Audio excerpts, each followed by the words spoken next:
Good morning, everybody. Congratulations, Nicholas and team. Yet again, great to see you all. It's amazing how you fill the room here in London. It's not quite as full at the moment. Give people some time to come back in. So I'm Nick Brown. We've got a great panel here today that I'll try and help moderate. I'd like them to talk as much as possible. We've got Friederike Hesse, co-founder and MD of Berlin-based 044. We've got two ship owners who, as I think we'll learn, are more than ship owners, perhaps. Purus Marine's Alastair McDonald and Navigator Gas CEO Mads Petter Zacho. And Mark O'Neill, the CEO of Columbia Shipmanagement. So clearly throughout the Capital Link so far this morning, I feel like I've been here, for hours already. There's been so much information, but we've been, not going around in circles, but I think a lot of the themes have been pretty similar. In this session, all about carbon, we're going to go into some more depth, hopefully, on some of the things that, are really opportunities perhaps, but are related to the themes of regulation and compliance with, CII and the ETS, EU Fuel Maritime, the patchwork of trading schemes that seem to be developing, and the hope that the IMO catches up. Future fuel availability, what will those fuels be, and will shipping be able to secure them? I think Will Fairclough in the previous panel from Hua Kwong has got an interesting take on that. But that raises questions of price and logistics. They need to be expert, to have expertise in those new fuels, design issues, safety of operations, and training. They've all been mentioned, and I think we'll talk about them today. And overall, a need to reduce carbon footprints and optimize operations now. Timing will be important, and I think that will affect decision making. People have different views on when, how, and whether they can do things. So maybe people want to do the same things, but at different times. And of course, stranded assets and tail risk that I think Gary Vogel mentioned obviously are coming more and more into play as people worry if they order a ship now, will there be a market for it when it comes off its charter, even if you get a long one in 10 or 15 years, even some of the LNG carrier owners. And of course, partnerships, I won't say collaboration, but maybe a dawning realization that shipping is no longer going to be just about the ship. So the involvement of partnerships upstream and downstream of the ship owner operations and supply chains will become even more important for an industry that could look really quite different in a decade or so. So I've suggested to the panel we break it down into two key questions. What exactly is the change that you're navigating, that we're navigating? And what do you, how do you describe that? And what are you doing to navigate that? So I'll start with Friederike. If you could just kick us off, just to give your perspective on that immediate challenge that you're navigating. Yeah, I would describe the challenges as twofold, or the change as twofold. One is long-term, and we've heard a lot about the new fuels and the challenge to get to carbon zero, and it will definitely take time. The other part is that regulation is starting now, and it's significantly increasing the complexity in shipping. So the way freight or chartering teams have to work with finance teams now, how stakeholders along the marine value chain need to cooperate to work in a system like EU ETS is, I think, new to shipping. And it won't stop there. So what we can already see is that other regions are preparing for additional regulation, and they are faster than the IMO is. So what we can expect, or have to fear at least, is that in the coming years we'll see a patchwork of different either ETS systems or additional carbon taxes, which will then affect certain regions, certain trades, and this will change the market prices in shipping. So next to supply and demand and all the effects we're studying anyway, we'll see regulation coming in as a significant force in who can offer what at what price, and who can win money and who can't. So handling this new complexity, I think, is a significant change that's coming to the industry. And I think shipping companies need to look at the ways they teach their onshore teams about this and support their onshore teams to handle this new complexity. Okay, super, thanks. It's a great start. Mark, can I go to you? Complexity, is that keeping you up at night? No, I think this seminar should be all about coffee as opposed to all about carbon, because everyone's rushed off to get their coffee. Yes, I mean, look, Columbia Group platform of services, and therefore we have to advise our clients on a multitude of different issues pertaining to those services. I think as an industry sector, we worry too much about what the answers are, and sometimes those answers aren't apparent, but what the answers are for our specific sector, and we all try and find the crystal balls to look into and find those answers. What fuels are we going to be burning? How do we comply with all these various regulations? I think what we have to do is rather like the racehorses that go into the stands with the blinkers and just looking down. We have to take those blinkers away and look at some of what the other industry sectors are doing, what our clients are doing. We're very good at servicing our clients, but sometimes we don't look enough at what they're doing. I've got relatives in one of the largest of the German motor car industries, and they're much more advanced than shipping is when it comes to looking at what will be the combustions and what will be the fuels of the future. They're looking much more at technology to provide the answers. So therefore, as a service platform, we have to be alive to that. We have to, Carlos mentioned, the eco-ship. The eco-ship is exactly spot on that we should be looking at as an industry and thinking, well, maybe a 15-year-old bulker in the future that's burning a fuel oil, but in an eco-friendly way that has an eco rating that is as good as an LNG burning ship or is as good as an ammonia burning ship, because they're looking at the holistic background to that there is a place for that. And I think as an industry we've got to look around that. I'm happy to say, as a platform service provider, we're able to look at these other industries, look at what the aviation industry is doing on IT to optimize. It's not just all about carbon, and that is really the blinkers that we've got to take off and look at this much more in an eco way. Okay, great.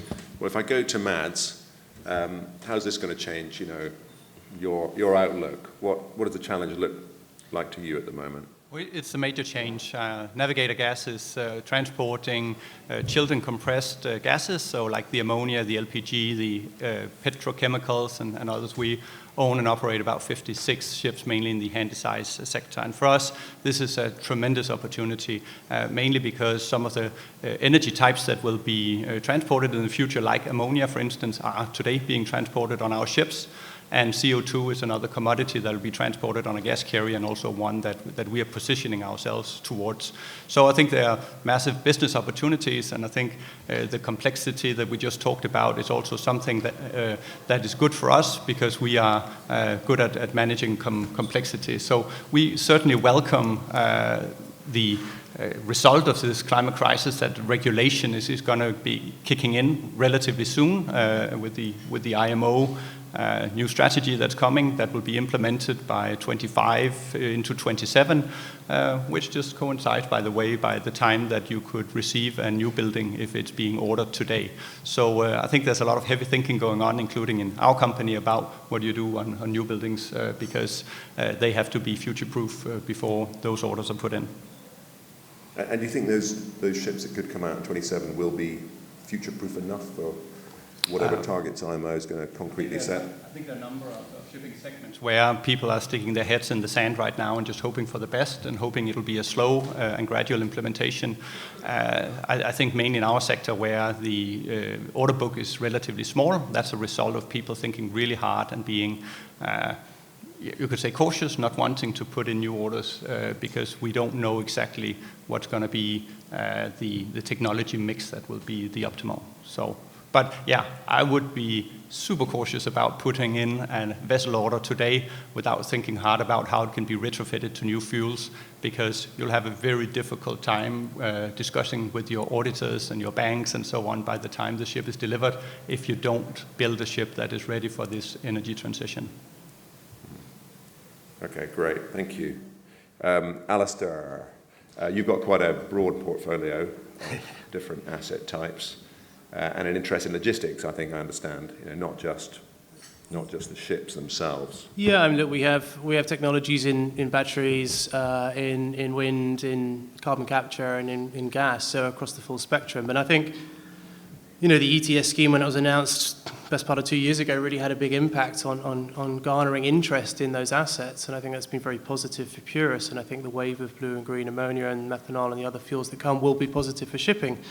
But I think we do, as other people have said, need to take a little bit of a step back and not expect that it will just happen. And what do we need to do? There are 3 C's, the way that I look on, that will force change within the shipping industry. Firstly, carbon regulations, and we're seeing that with the EU ETS, with Fuel EU, with various other regulations. And like Friederike said, I think ultimately that will become global in sooner rather than you think, because there's just free money for the EU taxing ship owners as far as I can see politically. The second is capital, the capital providers. We've got some guys in DAB in the front row, and you know the Poseidon Principles is one thing, but you know what we're not really seeing fundamentally is a big difference between people investing in low carbon assets and conventional assets. I think there needs to be maybe some stick, but also some carrot for those people who are prepared to put better money in better vessels on the water in order for them to work. And I think finally customers. Ultimately, if people don't want to pay a little bit more for a green asset, you know, you're not going to be able to fix a ship. And I think in part the carbon regulations offset that, because the taxes and the various penalties may offset the charter rates, but it's still something that we need to think about. I'll pause there for you, Nick. Well, sticks and carrots. What's a good stick? What's a good carrot? Well, I think we're very good at sticks in the EU, Yeah. right? We're very good at sticks. Well, you know, if you look at everything we've done, it's penalties, it's fines, it's taxes, right? But there's nothing incentivizing people to make change. And I think, just going on a little bit onto that, if you look at ammonia, blue and green ammonia, low carbon ammonia space, there's 188.3 million tons per annum of announced projects worldwide.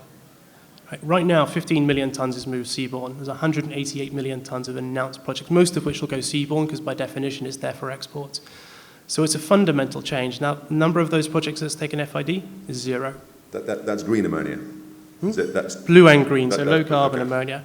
It's 0 who's taken FID. And I don't think it's a case of money.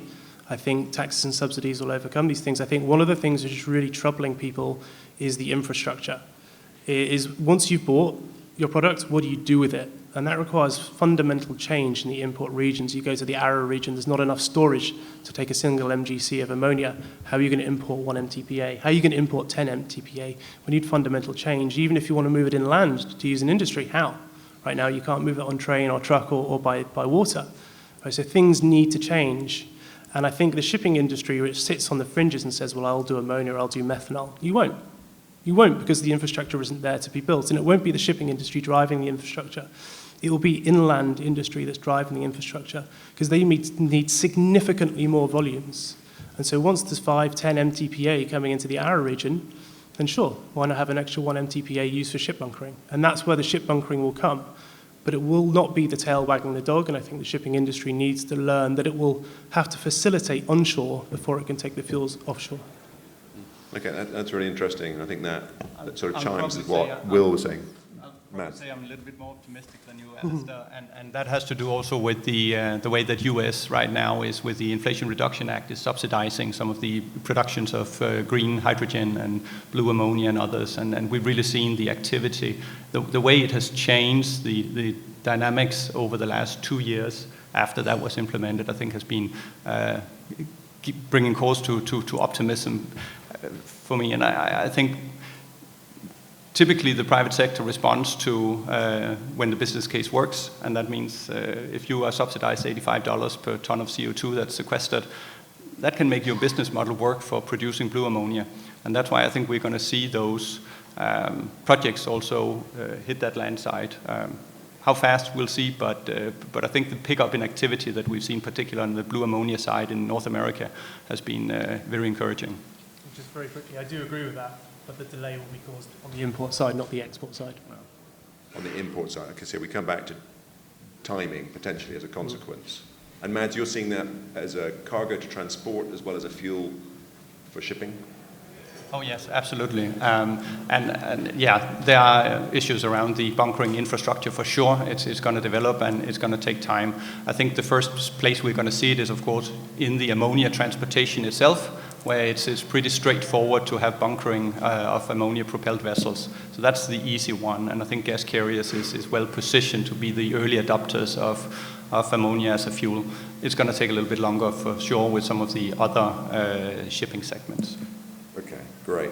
Mark, just on that subject of ammonia, which Mads and Alastair have both raised, how do you feel about ammonia as a ship manager and managing ships that are carrying a lot more of it, and certainly the potential to use it for propulsion? Look, I think ammonia will play its part. I'm more on the Alastair side of the fence than the Mads side of the fence. I have to say, if there is a fence to sit on, I think the infrastructure will be key in this. We're, as a company, pioneering on some of our own vessels under the Scholler owned vessels, the carriage of ammonia just to try it on a trial basis. So we're looking at ammonia, we're looking at methanol. I think there'll be a whole plethora of different fuel options open to owners in the future, as we all have been hearing about. So, ammonia will definitely be there in the mix for sure. Okay, great. Friederike, what do you think when you hear that? Is that more opportunity for you in your business providing services to these companies? I mean, when I hear that, it goes back to what I said initially. I think there's a long-term debate about fuel types and how to supply them and how to transport them, and it's a very relevant debate, but it's not relevant to today's business, unfortunately. It would be great if it already were, but it isn't, and the majority of shipping is actually small ship owners. We have the big shots here today, and they have teams that are capable of analyzing the situations. They have the capital to place certain bets on certain new technologies, and that's great. And I think the industry needs that innovation coming from the big shots. But we often also talk to those medium-sized, small-sized owners, and they need more certainty for their business, and they need to face the regulation now without having the alternative in place yet, or not even clear for the future.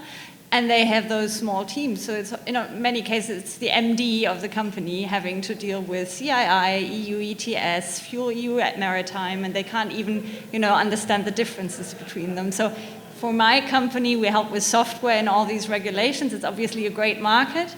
But when I look at the industry and kind of take a step back from my own position, it's really a challenge to handle that, and it's really necessary that kind of the cooperation that was mentioned by the panel before really happens, and data is being shared, and people try to help each other to manage this to keep the supply chains intact. Yeah, I was going to bring you in, Mark, on that. I mean, first of all, that's why organizations like ours are here. So the Columbia Group and other good third-party, second-party managers, or whatever you want to call them, describe them, service platforms are there to serve the smaller owner, to bring in that scalability that Gary mentioned. There will always be room for the small ship owner, ship operator in the future, providing they achieve scalability through cooperation and partnership with organizations such as ourselves. I do think as an industry, we, on our platform of services, we also manage planes. I do see, when you look at the aviation industry, when you look at what CETA, organizations like CETA, is doing on the IT side for the aviation industry, and bringing all of these airline companies together, cooperating and in partnership, we can do so much more in partnership. We don't scratch the surface of partnership. We talk about JVs, we talk about collaborations, but we have to cooperate in these areas where there isn't really a commercial advantage. Why compete in these areas where there's no commercial advantage? There's so many areas that we can compete on service. But I think on the whole issue of carbon zero, alternative fuels, safety in the handling and the training of crews on those alternatives, we can cooperate, and we should cooperate much, much more. And therein, for the smaller owners, we're the obvious solution. Companies like the Columbia Group that can bring that scalability to bear. Okay, great. Mads, you're a fairly big company. We've talked about small companies. Do you see the challenge in the same way? I think it's a great opportunity, and I think it's of course good for a company that has the resources and the systems to prepare for the change. So complexity and change is something we are happy about. But of course it has to happen, and this is where the regulation is so important. And with the MEPC 83 and 84 coming in the first and second half of 2025, implementing the IMO strategy and those market-based measures and other tools coming in, I think the road is paved, and I think it's going to put a lot of positive pressure on the sector to make the business case work. Yeah. Okay. And when we look ahead, we've talked about the current landscape. What are you actually going to do now to navigate these challenges? Again, Mads. I think it's very straightforward what the initial steps needs to be, and this is back to the energy efficiency discussion. Today, we at Navigator, we have installed high frequency monitoring of our speed consumption on 60% of our ships, and by next year this time we'll have it on all our ships. The sophisticated anti-fouling paint on 40% of our ships today, and it'll in all our dry dockings going forward be implemented so that we have it throughout the fleet. The same with underwater energy savings devices like boss cap fins and Muse docks and others. We'll be looking at the right mix to put it together. And we have 17 dry dockings just over the next 12 months. So there's this is really a moment of opportunity for us to get that all sorted out so we're prepared for that reduction in emissions as we go forward. So energy efficiency is super high on our agenda right now. But we are not ordering new ships with the new technologies because we are in the tramp business as well, and we need to see the bunkering infrastructure in place before we go out on that one, which is great news in a way, because in our sector there's very little ordering activity, particularly amongst the handysizes and the smaller gas tankers, and that is good for rates. You have an interest in a terminal as well. Yes. Is that an area you would see expanding? Oh, absolutely, because this is back to the infrastructure discussion. We need to play a part in ensuring that the ammonia and the CO2 can be stored and transported, brought on board ships, taking off the ships to where it's being sequestered. So there are really some fantastic opportunities in also complementing the shipping part of the value chain on land, having a wider part of the supply chain here. And we're very eagerly doing that and have some experience from our past. Okay, great. And Alastair, I mean, that's similar in many ways to what you were talking about, that logistics element. Yeah, and I think one of the things is always to remember there's no one-size-fits-all solution in shipping. I think different solutions will be the best solutions for different shipping classes. You look across our fleets, and our wind assets have the potential to be zero emission by the early 2030s, courtesy of having offshore charging capability, because you happen to be in an offshore wind farm that's generating electricity. That's a clear path. With our ammonia MGCs, when that dual fuel technology becomes more readily available, we'll retrofit to dual fuel ammonia, and if you're carrying green ammonia, which is the plan, then that fleet can be zero emission again by the early 2030s. We have carbon capture scrubber units on some of our container vessels, and I think you'll see more carbon capture scrubber units being fitted, especially on the legacy fleet, where frankly there are technical challenges in conversions and upgrades. And I think you'll see more battery hybrids coming on play. I think LNG is a wonderful transition fuel and will continue to be so, but ultimately that's a 20% reduction, and getting it from 80% down to zero is a challenge within the LNG industry, but it's also necessary. So you're going to see a number of different technologies being applied to different vessels and different types, and I think when you're outside of those carriers, when you're in the cruise lines and various other things that the Mark manages, you need to be comfortable on two things. One is that it's a safe fuel to operate. Two, that it's socially acceptable in the port in which you're in. And three, that it's readily available. And we all circle back to our favorite infrastructure point again. Yeah, okay, great, thanks. Definitely industry's got used to, in tankers, bulkers, container ships, having one big two-stroke engine and, a line of auxiliaries. That now is being challenged, isn't it? Different sectors are moving at different speeds and different ways. Carbon capture, start, Friederike, does that affect your solution? Are you worried about how that affects how you measure things and help with compliant solutions? We are, with our product, on the regulatory side. So as long as the regulator doesn't accept carbon capture as a countermeasure against having, improving your CII or having to pay less for ETS certificates, then we would care for it. Currently we don't, but that's very unique to our business model. I would say apart from that, it's definitely something people should look into, but I think it's also a young technology, quite a complicated thing to do. There's all the things were already mentioned, right? It's a challenge, and one of the options the industry has, I think, to deal with the transition. Which incidentally, it's bonkers that carbon capture isn't scored under the EU ETS. It's totally crazy. Yeah. Just, can I? Yeah. If you look again at the motor industry, the German motor industry has allowed the continued production of the combustion engine for the foreseeable future. And when you talk to people in the motor industry, they say it's perfectly feasible that we will be burning hydrocarbons, but the carbon will be stripped either at refinery level or in the burning process.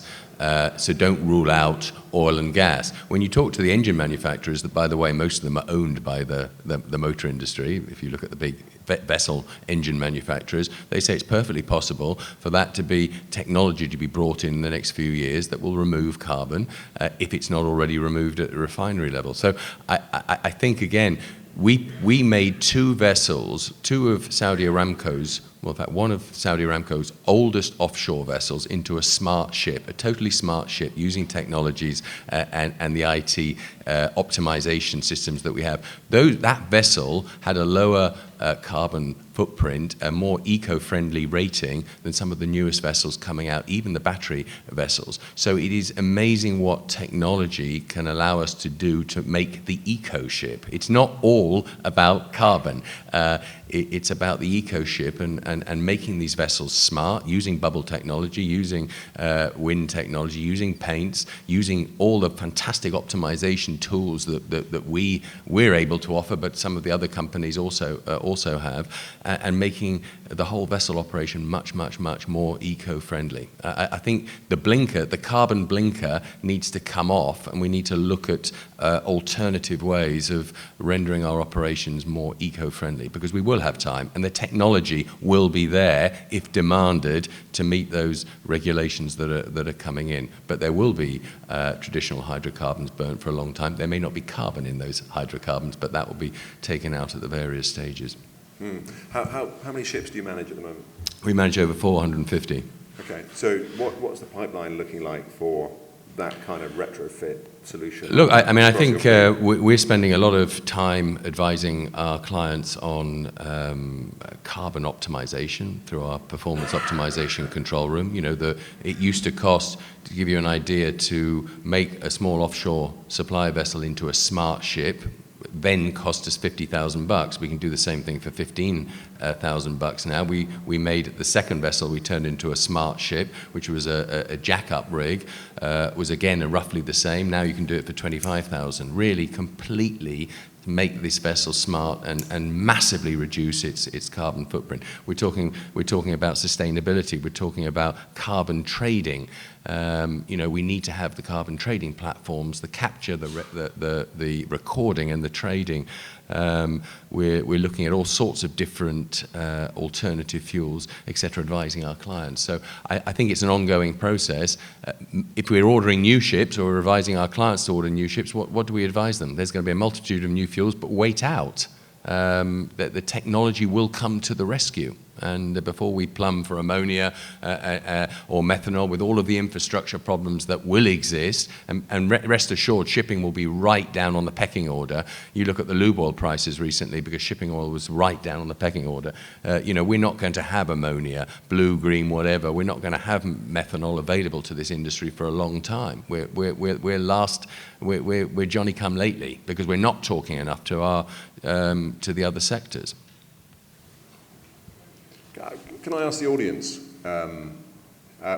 questions in a sec, but just how do you feel about ammonia? You know, who thinks that ammonia is a fuel of the future for the shipping industry? One? A couple at the back there. Okay, great. Let's take some questions from the floor. I had one there. Yeah? My question is, I did not hear anything about synthetic fuels. We were speaking about carbon capture on board. Carbon capture will become one of the most important technologies like offshore. And we will have a lot of carbon to be used. This means that with low cost of energy, in some areas of the world, same areas where we have a lot of oil, maybe we'll have a good production of synthetic fuels. What do you think? E-fuels, synthetic fuels. It was not working. Look, I think biofuels, when I say it's not all about carbon, that's exactly what I mean. I think biofuels will be an important, biofuels and synthetic fuels will be part of that mix in the combustion. We're always trying to move away from the combustion engine as we traditionally know, and I think synthetic fuels will be an important part of the mix for sure. Thanks, Mark. Yeah, I mean, look, ultimately you're just making electrons on one side of the world, and how you shift it really depends on demand. I mean, I speak to a number of producers. They'd rather turn it into green methanol, but to do that you need a source of qualifying CO2, and that's actually very rare, especially because the rules of CO2 mean that certain CO2 doesn't qualify as green out into the future. So if you're building a project with power plant CO2, only counts as green till 2040. So you need a 15-year payback on your project. It doesn't make sense. So there are some problems just on the regulation side of CO2 capture. If you want to turn it into bio-LNG, e-LNG, e-methanol, they're all broadly speaking the same process within reason. They're all broadly speaking the same cost. It really depends on your end market and your end user and what they want. And I think every single molecule of synthetic or bio green fuels will be sold. There is a market for it. It's fundamentally short. So I don't think it matters what you make, someone will take it. I would say e-fuels are something that the airlines really look into, right? It's an opportunity for them. It's something that the car industry is looking into, and I think it's very relevant for shipping. You can run it on the traditional machines, so that's nice. When it comes to the price for it, I mean, we've seen technological progress in humanity, so whenever we have a new invention, it's very expensive, and then eventually it will get cheaper. So if the volumes come, that would work. And again, regulation will help to make it worthwhile to invest, because with, again, ETS and other taxes coming, I mean, even ETS with prices today is adding 300 euros to the ton of traditional fuel, right? It makes it more expensive, and the regulator will make it more expensive, so incentives for those new fuels will come. So I think it's a very relevant part of the game. Okay, fantastic. We had a question in the audience there. Thank you. I'm a bit cautious of ammonia in case of a marine casualty, because it needs to be stored at negative 45 degrees, if I'm not mistaken, and it will make a salvage operation very difficult. Not because of oil spill kind of scenario, but just dealing with casualty. I may have self-killed my question, but here comes the question. How about nuclear energy? It is already being used by around 160 Navy submarines. So the technology is there. The safety is there, but is this feasible for commercial shipping? Thank you. I'll take it because I think on the minus 45 point, LNG is at minus 170, liquid hydrogen's at minus 263. Minus 45 is a relatively easy solution. As I understand it, if there is a leak in the water, it's actually quite benign. It just dissolves into the water, and I'm told it's all fine. But I take the safety point with ammonia. It is obviously a concern. Nuclear is a great solution. I love nuclear. I'm speaking to some guys outside. I think nuclear should be what we do more of. People don't like nuclear, unfortunately. People don't like a lot of things. Greta Thunberg's campaigning against wind farms in Norway. You know, people are never happy. But I think ultimately technology will move on. I think nuclear will at some point in time become a part of the solution. I hope it will. But in the interim, it'll also have to be a number of other things as well. Well, I think we're going to have to end it there. The clock's ticking down, 5 seconds left. Thank you very much to a super panel. Thank you, Nikos. Thank you.